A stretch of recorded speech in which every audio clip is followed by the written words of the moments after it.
Buenos días, saludos a todos nuestros amigos fundidores que nos escuchan hoy. No sé si todos tuvieron la oportunidad de ver nuestra primera entrevista, así que aprovecho ese espacio para explicar nuevamente nuestro objetivo con este nuevo proyecto. Está claro que mirando el escenario actual, originado por la pandemia por la cual estamos pasando, son y vienen tiempos difíciles. Y el problema nos afecta a todos, al dueño, al hornero, al proveedor, todos. En Bramún estamos imposibilitados de hacer lo que nos gusta y nos motiva, que es estar visitando a nuestros clientes, desarrollando proyectos desde adentro y principalmente ayudando al fundidor a ser cada día más competitivo y sustentable. Por esto, este nuevo proyecto tiene la intención de generar un canal de comunicación por el cual podamos aportar nuestro granito de arena. Estaremos llevando a cabo una serie de entrevistas online que tienen como principal propósito generar información técnica de valor y hacerla llegar hasta el fundidor de manera sencilla y efectiva. Grandes proyectos o pequeñas ideas, no importa. La idea es llevar información hasta el fundidor, de manera que él pueda usarla para tornar su negocio próspero. El entrevistado de esta semana es Adriano Kerish, quien ya está conectado acá con nosotros. Hola Adriano, bienvenido. ¿Qué tal?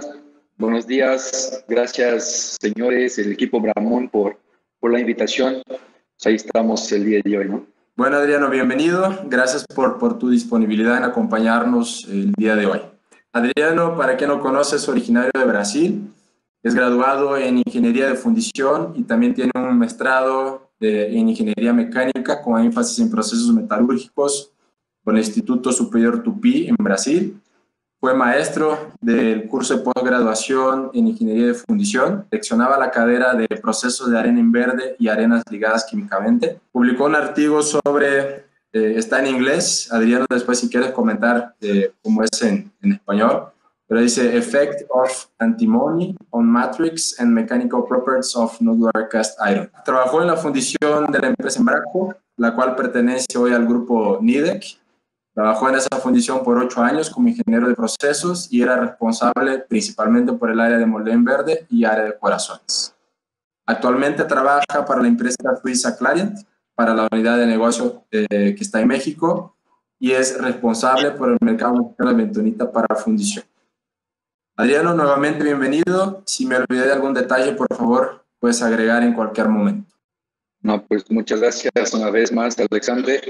Nada más comentando del título del trabajo, pues nada que ver con lo que vamos a hablar hoy. En aquel momento estaba más enfocado con los temas de fundición de la metalurgia y el trabajo justamente habló de un elemento perlitizante, algo nuevo para los hierros fundidos nodulares en aquel momento. Entonces el título es el efecto del antimonio en la microestructura y las propiedades mecánicas del hierro nodular. Olvidé decir, también nos acompaña Martín Olloni, que es mi socio en Bramún. El enfoque de la entrevista hoy es sistemas de arena en verde.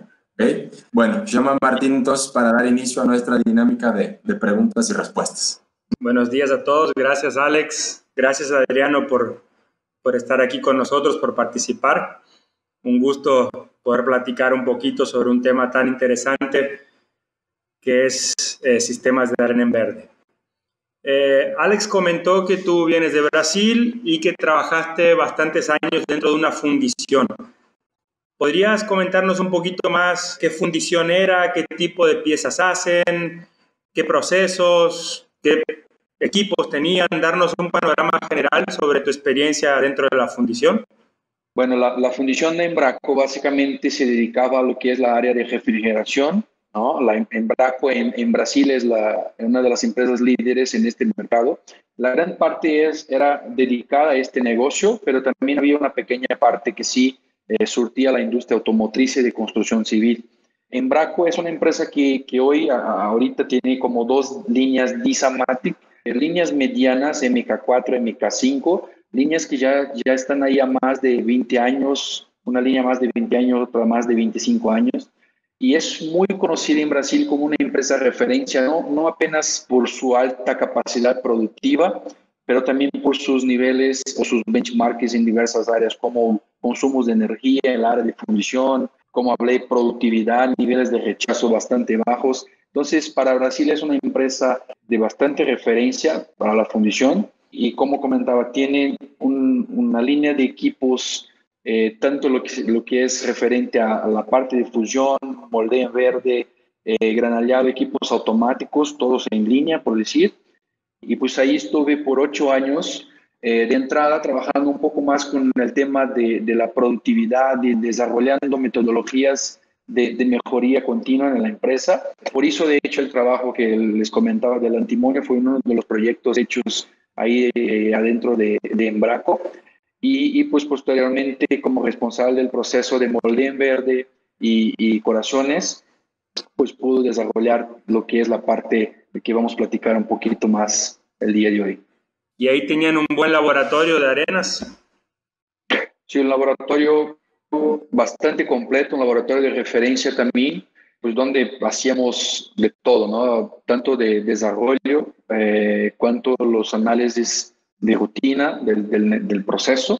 Pues también teníamos bastante bien definido lo que era, hablando específicamente, y siempre voy a traer aquí un poco más el enfoque para la arena, ¿no? Específicamente el tema que vamos a hablar hoy. Entonces, bastante bien definido sus ciclos del proceso. Entonces, hacíamos los análisis justamente de acuerdo con lo que sería lo más representativo para el proceso. Tú vienes dentro de una fundición, gerenciaste un área de calidad, un área especializada en arena en verde, donde, como tú dices, la fundición de Embraco es referencia en control de calidad, en control de procesos en todo Brasil.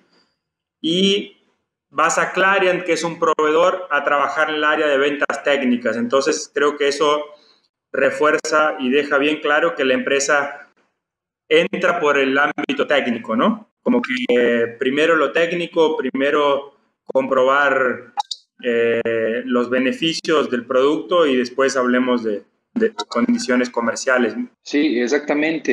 Y Clariant hace eso en todos los mercados que maneja, y hablando no apenas del mercado de fundición, ¿no? En todos los negocios buscamos tener personas con conocimiento técnico de aplicación, porque pues ya sabemos que hoy en día no es más apenas precio bajo que nos va a convertir en empresas más competitivas. Tenemos que mirar lo que es tecnología, innovación y buscar maneras con conocimiento técnico de aportar a nuestros clientes, ¿no? Entonces, es una de las filosofías de Clariant, es justamente tener gente técnica especializada para hacer la venta y una venta técnica de los productos que maneja. Haciendo un poco una conexión con lo que hablaba Alex antes, o sea, del propósito de este proyecto. Yo creo que hay mucha área de oportunidad en Brasil, en México, en los países donde nosotros trabajamos, de que el fundidor y las fundiciones en general usen más al proveedor. O sea, se aprovechen más de lo que el proveedor te puede dar sin costo. Sin costo, o sea, el proveedor tiene conocimiento, tiene ganas de transmitir ese conocimiento. Obviamente al final del día busca vender un producto y busca la rentabilidad como cualquier negocio. Clariant es un buen ejemplo de eso, o sea, te está ofreciendo asesoría, te está ofreciendo ingeniería, te está ofreciendo soporte técnico sin costo, con el objetivo final de que tú seas un cliente, ¿no? Entonces, yo creo que una de las oportunidades que tenemos que destacar es eso, que el fundidor pueda usarnos más en el buen sentido de la palabra y decir de nuevo que estamos aquí para eso, ¿no? Y yo destaco eso en lo que tú me estás comentando porque veo que claramente es la filosofía, como tú bien decías, de la empresa donde trabajas. No deja de ser, en cortas palabras, una consultoría técnica gratuita, ¿no? Adriano, dentro de ese contexto, fuiste fundidor, trabajaste por muchos años dentro de una fundición, después estuviste dentro de un proveedor de fundición, bueno, sigues estando dentro de un proveedor de fundición, y eso hace con que visites muchas fundiciones, ¿no? Cuando trazas un paralelo entre el mercado mexicano y el mercado brasileño, ¿qué diferencias más marcantes ves entre estos dos mercados, direccionado un poco a esa área de arena en verde? De hecho, hasta iba a ser un chiste que para mí lo que cambia entre Brasil y México es nada más el idioma, ¿no? Porque como bien mencionó al principio, somos mercados emergentes, mercados buscando mejorar, buscando crecer. Cuando la economía va bien, ¿no? Hasta este momento que estamos sufriendo ahorita con el tema de la pandemia, que por ahí está, no sabemos cómo hacer las cosas, pero México venía en un ritmo extremadamente bueno y yo creo que sí vamos a continuar pasando unos meses de esto que nos está tocando, pero somos economías que crecemos muy rápido y bastante, y también cuando nos pasan las crisis, pues también caímos muy fuerte, ¿no? Y estoy comentando todo esto porque un poco diferente de lo que veo y tuve oportunidad de conocer fundiciones en Europa, por ejemplo. Esta dificultad de visión a largo plazo no permite que las fundiciones hagan grandes inversiones, ¿no? Entonces, nosotros estamos siempre trabajando con la incertidumbre del siguiente año, y eso pues hace con que el fundidor, tanto brasileño como mexicano, tenga que hacer las soluciones lo más pronto posible, ¿no? Y buscar la manera de hacer, la manera de mejorar con las herramientas que tiene. Obviamente sí vemos, tanto en Brasil cuanto en México, diferentes tipos de fundiciones, sean fundiciones altamente automatizadas, con robots, líneas, casi sin personas. Así vemos en Brasil y vemos en México igual, como las fundiciones más artesanales, ¿no? Y también que son empresas de baja producción o de producción no seriada, que también es extremadamente importante para la fundición en general. Y pues así vemos los dos países bastante similares en este quesito, en este término, ¿no? Pero de hecho, las ganas de mejorar, las ganas de hacer las cosas bien, para mí es bastante similar entre las fundiciones latinoamericanas, por decirlo. Qué bueno. Yo siempre creo que esa pregunta viene mucho porque en mi experiencia y Martín, nosotros siempre miramos mucho a las fundiciones en Brasil y trazamos un paralelo con las fundiciones de México y intentamos traer buenos modales o diferentes procesos, diferentes culturas de trabajo para implementar en México, ¿no? Entonces, yo creo que tenemos una buena vitrina ya en fin, está dentro de nuestra filosofía como empresa traer soluciones diferentes al mercado. Sí, Adriano, sí. explícanos, ¿qué es bentonita? ¿Qué es bentonita? Pues hay diferentes maneras de contestar esa pregunta, ¿no? Te puedo decir que es una roca volcánica compactada por miles de años, pues que por sufrir esta compactación, temperaturas, etcétera, en un momento se convirtió en lo que hoy vemos la bentonita, ¿no? Pero yo creo que esto es una parte bastante bonita, es parte de la historia, y también que nosotros como especialistas en este tema, pues tenemos que entender, ¿no? Lo más importante de mencionar es que la bentonita para fundición es una bentonita bastante específica, ¿no? Es el mensaje principal que traemos aquí. La bentonita que aplicamos sería una clase, la clase de las montmorilonitas, dentro de diferentes divisiones que están las arcillas. Entonces, pues lo que quiero transmitir con esto es la bentonita para fundición es una bentonita bastante especial que tiene características uh, direccionadas a este sector, ¿no? A nosotros nos gusta hacer la comparación de un sistema de arena con el cuerpo humano, ¿no? Donde tenemos la arena, la sílica, como la estructura del cuerpo, como los huesos, básicamente. Y sabemos que apenas los huesos pues no se quedan parados, ¿no? Necesitan algo para conectarlos, hacer los puentes de ligación, de conexión entre ellos, que nos dé resistencia, que nos dé fuerza. Y esto hace la bentonita, y ahí la comparamos con los músculos del cuerpo, ¿no? Es lo que va a dar la resistencia para todo el sistema, ¿no? Pues ahí también necesitamos de un componente bastante importante, no podemos olvidar de él, que es el agua, ¿no? Que ahí podemos hacer una comparación como si fuera la sangre de nuestro cuerpo. Y pues obviamente la gran mayoría de las fundiciones, excepto las de acero, no aplican el carbón marino, pero en general las de hierro gris nodular aplican el carbón marino como elemento que podría comparar como un energético que tomamos, que nos va a dejar más ágiles, que nos va a evitar rechazos, que nos va a mejorar la acabado de las piezas, ¿no? Entonces, No sé si contesté muy bien tu pregunta, pero esta es nuestra visión de la bentonita. Básicamente, bentonita es un mineral, ¿no? Que Sí. puede ser usado para un millón de aplicaciones y obviamente hay ciertos minerales que son más específicos para el uso de fundición.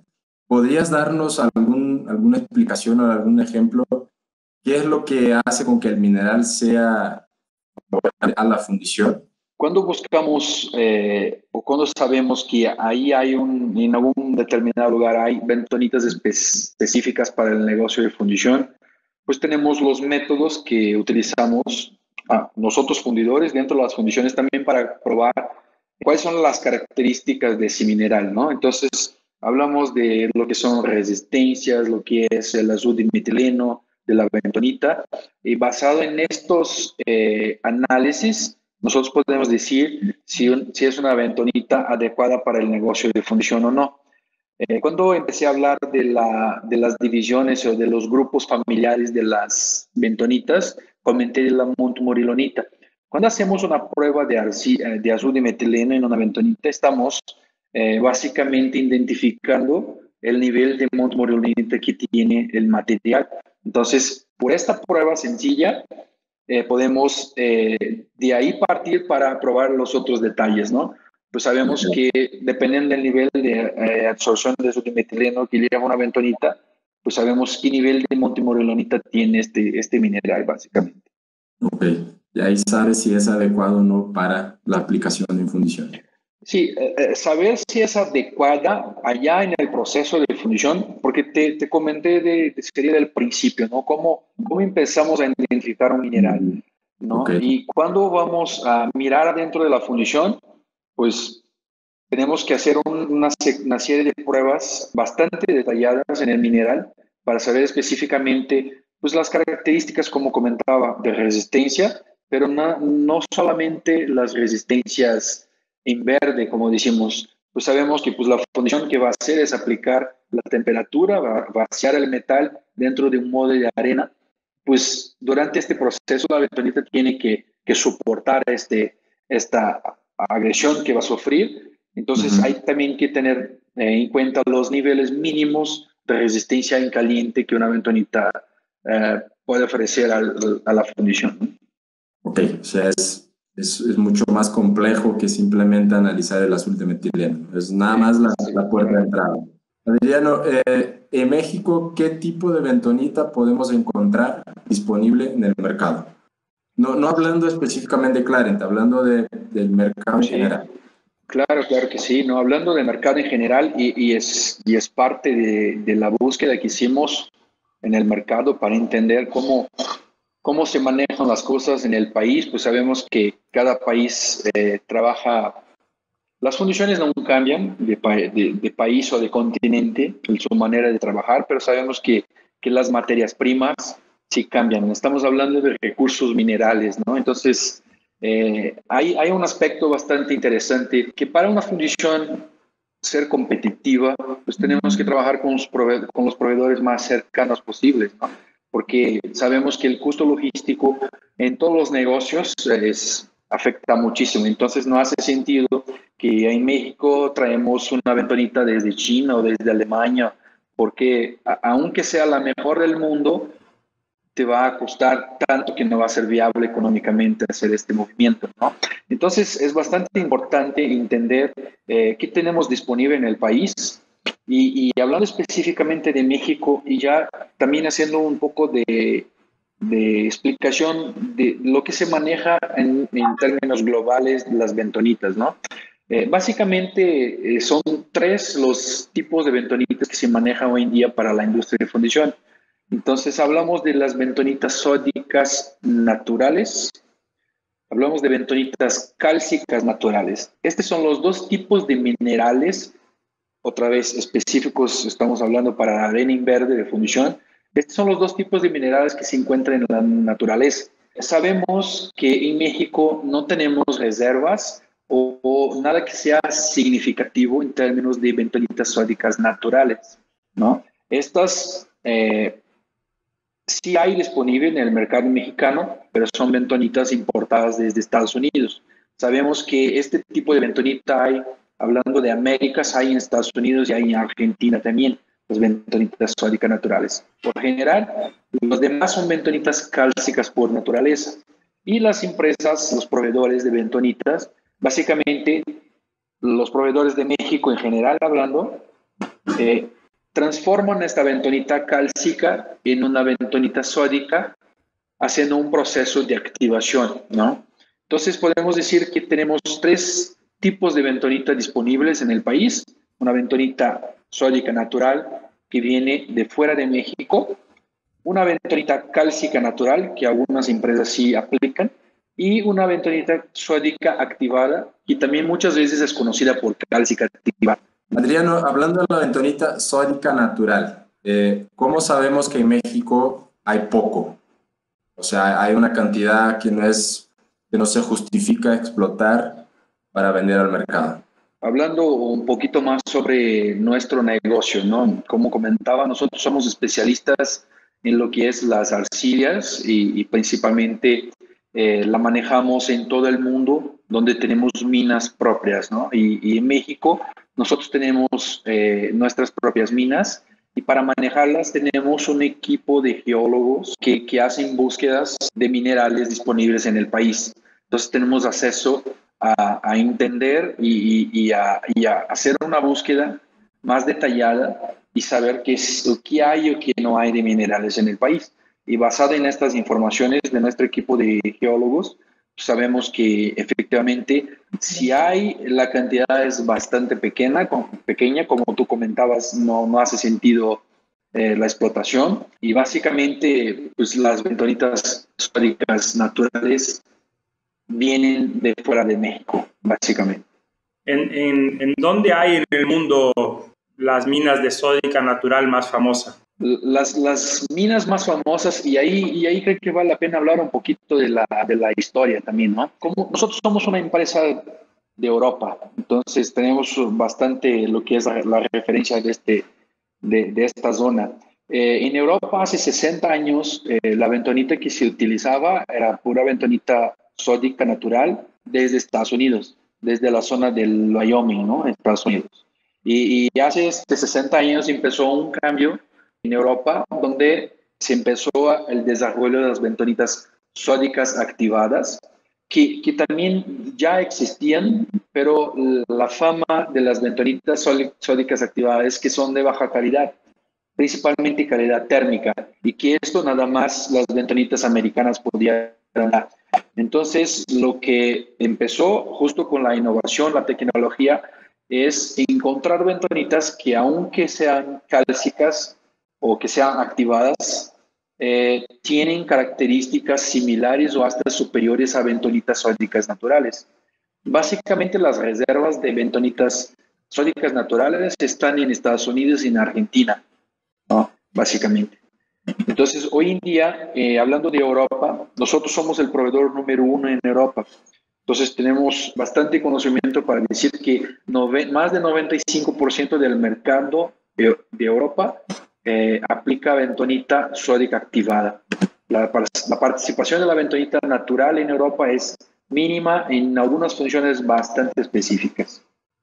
Y a nivel global, incluyendo Asia, donde sabemos que hay muchísimas fundiciones de Arnhem-Ver, de China principalmente, otros lados de América, a nivel global, ¿sabes decirme cuánto utiliza o qué porcentaje aproximadamente utiliza bentonita sódica natural o cálcica activada? No sabría decirte en números, pero lo que sabemos, pues ahí estamos presentes también en el mercado chino, en Corea e Indonesia.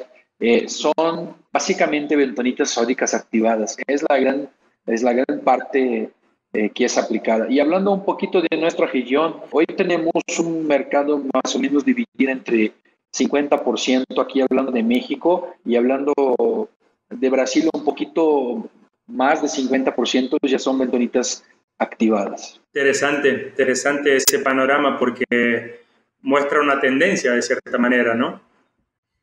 Exactamente. Como comentaba, la cuestión es, la bentonita sódica natural sí es una bentonita bastante tradicional y reconocida por su calidad. Es indiscutible que sí, la calidad de las bentonitas sódicas naturales principalmente de Argentina y Estados Unidos, pues son sí ventonitas muy buenas, excelentes, ¿no? En términos de resistencias, en términos térmicos, o sea, son ventonitas para aplicar en la industria de fundición sin duda. Lo que pasa es que son ventonitas que no están, como comentaba antes, no están cerca de nosotros, están lejos y pues nos llega a un costo bastante alto, sea de Argentina al mercado brasileño, o sea de Estados Unidos al mercado mexicano. Entonces, la bentonita activada de México, ahí hablando específicamente lo que nosotros estamos manejando hoy como una propuesta diferenciada es una bentonita activada con características similares y en algunos momentos hasta superiores a la bentonita sódica natural, ¿no? Muy bien, muy interesante. Si yo soy un fundidor y tengo que elegir el tipo de bentonita que voy a usar, ¿cómo compro bentonita? ¿Qué tengo que observar? ¿Qué tengo que exigirle al proveedor que me entregue? ¿Cómo hago una buena comparación técnica y económica entre dos productos? Sí, Martín, es una excelente pregunta y te digo que hay una duda en el mercado, ¿no? ¿Por qué hay empresas que utilizan bentonitas activadas locales o por decir bentonitas que tienen una calidad inferior a una bentonita importada de alto valor y pues pueden trabajar, ¿no? Cada una con sus diferencias de calidad. Básicamente, para elegir una bentonita, pues va a tener que tener en cuenta, además de las características de la bentonita que ya vamos a comentar, es entender un poco de tu proceso, ¿no? ¿Cómo va a ser el proceso de vaciado? ¿Cuál va a ser la agresividad que esta arena va a sufrir? ¿Qué peso van a tener las piezas? ¿Qué cantidad de piezas por herramental vamos a tener? ¿Cuál va a ser la velocidad de vaciado? Si pudiera resumir en una frase sería, ¿cuál va a ser la agresividad del metal sobre la arena, ¿no? Entonces, partiendo de este punto, vamos a poder elegir en qué camino tomamos, ¿no? Si vamos por una bentonita de alta calidad térmica o si podemos utilizar una bentonita tradicional o una bentonita de más baja calidad térmica para hacer la aplicación en el proceso. Pero hablando específicamente de lo que tenemos que mirar en una buena bentonita, falta un poco de entendimiento técnico por parte del fundidor en mejorar su manera de analizar la bentonita que recibe o entenderla muy bien antes de empezar a probar en su proceso, ¿no? Básicamente, hoy en día, y estoy hablando de Brasil, de México, y también en muchas empresas de Europa, en todos lados, no es nada específico de México, tenemos pruebas muy básicas que hacemos en nuestros laboratorios de recibimiento. Pues hoy en día básicamente hacemos una prueba de hinchamiento de la bentonita que recibimos, una prueba que llamamos de gelación y pues muchas veces paramos por ahí, ¿no? Y pues cómo con estos dos datos podemos identificar la calidad de una bentonita. Pues ya sabemos con todo que avanzamos en los desarrollos durante tantos años, que muchas veces el hinchamiento no tiene que ver con la calidad térmica o con la calidad en términos de resistencias de una bentonita, ¿no? La relación es una prueba mucho más específica a lo que se refiere al mercado de ingeniería civil do que el mercado de fundición. Entonces son procedimientos, son métodos que hoy en día aplicamos, pues que ya están muy ultrapasados, ¿no? Ya tenemos que identificar, aprender a identificar un poco mejor, hacer pruebas, principalmente pruebas de resistencia. Lo que siempre digo es, al final del día, en tu proceso de arena, lo que tú buscas es tener la máxima resistencia posible con la menor cantidad de bentonita posible, ¿no? Este debería ser el reto del fundidor, ¿no? Buscar esta relación. Entonces, para esto, lo que yo sugiero, ¿no? Aparte de medir el azul dimetileno, la bentonita, que nos va a dar una referencia de que realmente esta arcilla es una arcilla que se aplica al negocio de fundición, pero tampoco te va a decir la calidad de la bentonita.